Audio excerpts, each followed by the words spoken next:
जय जगन्नाथ सांग माने मोर आउ गोटे ब्लॉग को आपण को बहुत बहुत स्वागत। मु हो सारी रेडी कारण आमे बाहरी गाँ को बो भी हो सारा रेडी। एबे बापा आमर 2 दिन आगु गाँ को पलैंती जेहेतु से कर्ता होती सी बस पूजा तो से आमे एबे बाहरी गाँ को कारण पूजा अच्छी काली तो एबे फाइनाली आसी आमे स्टेशन रे पहुँची जाइचु। आज प्रबल खरा होता कटक रे माने शीत दिन भाया लगू ही नाला एत जोरे खरा होता कटक रे। तो बो को गोटे साइड रे स्टेशन रे ठिया करी मु गली टिकेट आनिया मौसा आमर टिकेट दो टिके डेरी करदे तथापि आम हाथ टाइम अच्छी आम बहुत जल्दी भी स्टेशन आसी पहुँची जाइए और हाफ एन आवर आम हाथ में अच्छी। तो यहीटा हूँ साइड रे आम ट्रेन तो मु आसी बाहर को बुलायापाई किंतु बो कहला कि जल्दी ट्रेन भितर को आस बोली ताको एका डर मारुची। यहाँ हूँ पूरी पारादीप ट्रेन यहाँ हूँ आम ट्रेन ये आम जीवु गाँ को। मु दीर्घ 10 वर्ष पर आज गाँ को जाऊँगी ट्रेन रे। एमती तो 2 वर्ष हेल्ला गाँ को जाई नथली आज 10 वर्ष पर मु ट्रेन रे जाऊँगी गाँ को कारण मु ट्रेन रे गाँ को बहुत छोट बड़े थरे ही जाइली आउे जा ही ना। तो एबे मु फाइनाली आम ट्रेन छाड़ा एबे आमे चलू गाँ को। मु किंतु गोटे जिन बुझीपारे रास्ता कटे जो घर गुड़ा है ट्रेन साइड रे माने केमिति रोहुचंती साउंड रे कान केमिति किसी न हो जाऊँ मु भी बुझीपारनी। हाँ से जहाँ भी हो तो आम एबे चलिलु गाँ अभिमुखे। तो खुशी भी लगुच कारण 2 वर्ष पर मु गाँ को जाऊँगी यूँ आम गाँ रहा बस आउ 2 किलोमीटर। तो गाँ को जाओ बहुत ही भल लगुच। आउ फाइनाली गाँव में आम ओह्ल पड़लु बापा आगुरी आसिक स्टेशन रे थिले तो एबे बापा नहीं कि चलले आमको।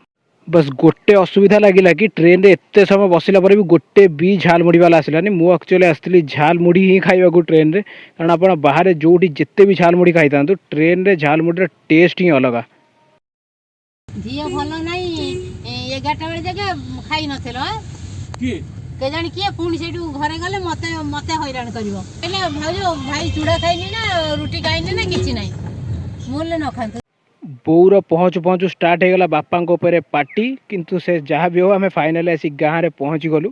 सहर जमी होता ना कहीं किंतु निज गाँव को आसिले ता खुशी तो पूरा से पूरा अलग लेवल। तो आज मत बहुत ही खुशी लगुच कारण मु 2 वर्ष पर गाँव को आसी आउ फाइनाली पहुँची गलु गाँव में। आउ पहुँचु पहुँचु टिके गरम गरम इपी कर रखी गाँव में जहाँ टिके भी शीत लगुच। तो शीत दिन को इपी ता मजा तो पूरा अलग प्रकार ता टेस्ट बहुत ही बढ़िया होता खाई पूरा मजा ही आसीगला। आउ एठी छुआ मैंने खेलुंट बापा कथा होती काली जो यज्ञ हम से विषय कथा होती कौटी यज्ञ हम केमी कौन हम जेहेतु बापा करता तो सबकि बापा को बुझाबुझी कराया पड़ी।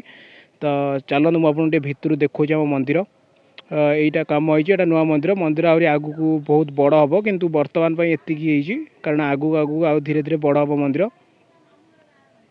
एठी काली पूजा आमर नड़िया छड़ा स्टार्ट हो जाइए काली पूजा सब नड़िया लगे तो ये नड़िया छड़ा कम होठी आमर रोषे हम। तो यही जगह रोषे हम से बंधाबंधी भी स्टार्ट हो गला सेपटे हम होम आउ राति है माने गाँव में आसी पहुँची गला माने बोर मेली बसीज आउ गप गपी गपी राति 10टा बेलू घर को जी। तो गाँव में मजा ही अलग से गाँव बास्ना तार मजा अलग पूरा सहर में सेमती केवे भी नथिबो से बास्ना केवे भी मिलबनी।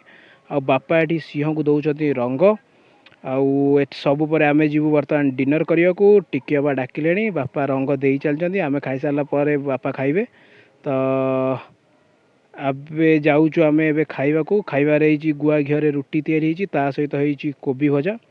तो एति आज ब्लॉग्सटा एति थिला जदि भल लगुच देन लाइक शेयर कमेंट और सब्सक्राइब निश्चित करेंगे।